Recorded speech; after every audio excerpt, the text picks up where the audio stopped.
O centro das Escrituras, o exílio dos israelitas para a Babilônia ecoa como um dos eventos mais profundos e devastadores da história de Israel. Não se tratava apenas da perda de uma terra, mas de uma ruptura com sua própria essência e identidade como povo de Deus. Cada passo rumo ao exílio parecia representar não só a distância física de Jerusalém, mas também uma aparente separação espiritual, como se a própria presença do Senhor se retraísse. Esse afastamento gerava em cada coração uma pergunta inevitável: onde está Deus? O povo que outrora havia experimentado libertação no Egito, milagres no deserto e vitórias sobre inimigos, agora se encontrava em solo estrangeiro, cercado de uma cultura pagã que lhe era estranha e hostil. Essa experiência de desolação e silêncio foi entendida como um julgamento divino. Deus havia alertado seu povo inúmeras vezes por meio dos profetas. A infidelidade à aliança, a busca de falsos deuses e a injustiça social acumulavam-se como uma montanha de erros diante de Deus, até o ponto em que a única opção era separação para a purificação. Ao serem levados para a Babilônia, os israelitas experimentaram um vazio espiritual profundo,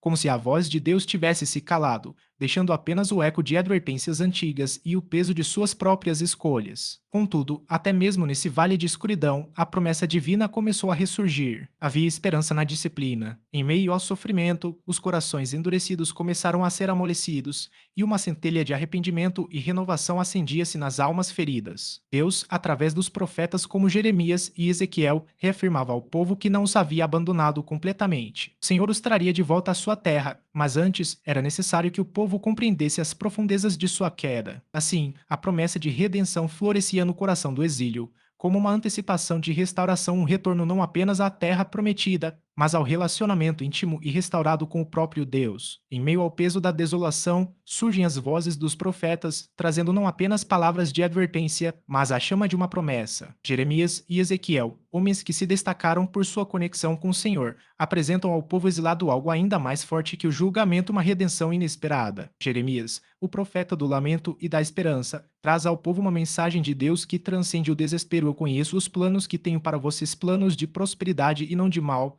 para lhes dar um futuro e uma esperança. Jeremias 29:11. Suas palavras ecoam nos corações como um bálsamo para almas aflitas, lembrando-lhes que, mesmo longe de Jerusalém, a presença de Deus não se afastou. O exílio seria temporário, uma etapa para um retorno em que o coração seria renovado e a fé fortalecida. Então, surge a visão impressionante de Ezequiel, um vale cheio de ossos secos, simbolizando o povo de Israel em seu estado de desespero e morte espiritual. Mas, como um sinal de que a vida e a esperança ainda podiam renascer, Ezequiel vê esses ossos serem cobertos de carne e ressuscitarem com a vida que só Deus pode conceder. Essa visão dramática reforça no coração do povo a certeza de que, mesmo nos momentos mais sombrios, Deus é capaz de restaurar e vivificar. A promessa não era apenas de um retorno físico a Sião, mas de um renascimento espiritual que os tornaria um povo novamente íntegro e comprometido com o Senhor. Assim, as palavras dos profetas reacendem a esperança, um farol que os guia em meio à escuridão do exílio. A fidelidade divina permanece inabalável e o povo, antes derrotado,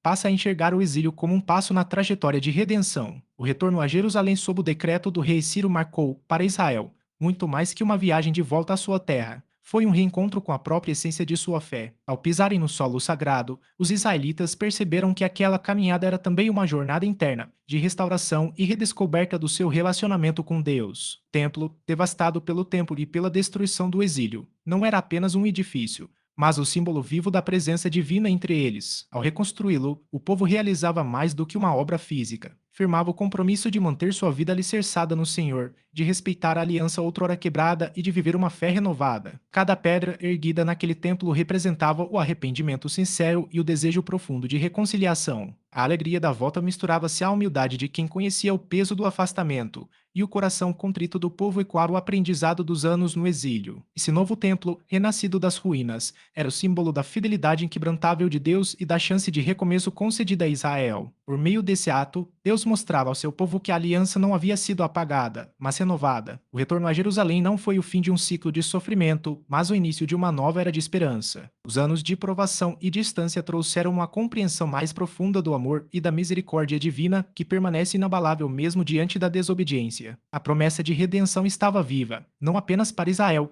mas para todo aquele que buscasse o Senhor com sinceridade. Através da volta a Sião, o povo de Israel renasceu espiritualmente, entendendo que, com Deus, sempre haverá uma oportunidade de restauração e um caminho de volta à presença divina.